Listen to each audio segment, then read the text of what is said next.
এই যে বর্ষাকালে আকাশের মেঘের ঘনঘটা ছোটে, আকাশে কালো মেঘের হাতছানি দেয়, বজ্রপাত হয়, মেঘের গর্জন শোনা যায়। এই যে বজ্রপাত, এই বজ্রপাত কিভাবে সৃষ্টি হয়?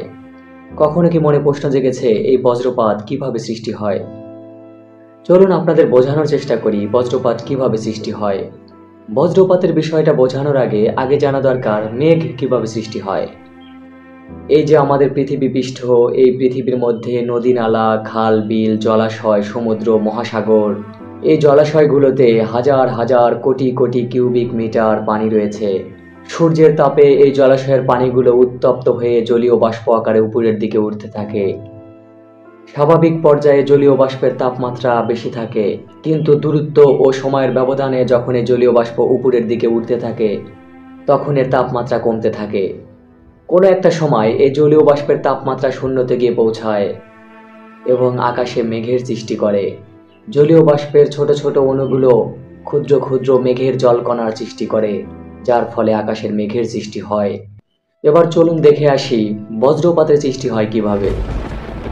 এই যে জলীয় বাষ্প আকারে মেঘগুলো উপরের দিকে উঠতে থাকে, উপরের দিকে উঠতে উঠতে পূর্ব থেকে সৃষ্টি হওয়া মেঘের অণুগুলো কণাগুলোর সাথে নতুন করে আসা জলীয় বাষ্পের সাথে একটা মিশ্রণ ঘটে।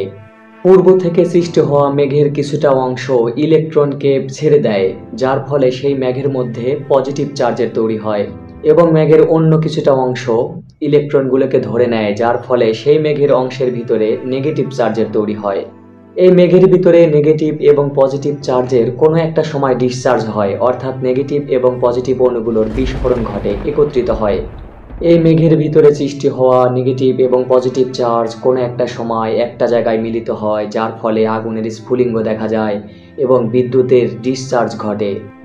যেমনভাবে পৃথিবীতে আমরা নেগেটিভ এবং পজিটিভ প্রান্ত যখন এক জায়গায় করি তখন একটা আগুনের স্ফুলিঙ্গ আমরা দেখতে পারি, ঠিক একইভাবে মেঘের ভিতরে সৃষ্ট নেগেটিভ এবং পজিটিভ চার্জ যখন একত্রিত হয় তখন বিদ্যুতের ডিসচার্জ হয় এবং আগুনের স্ফুলিঙ্গ দেখা যায় এবং বিকট শব্দ আমাদের কানে এসে পৌঁছায়।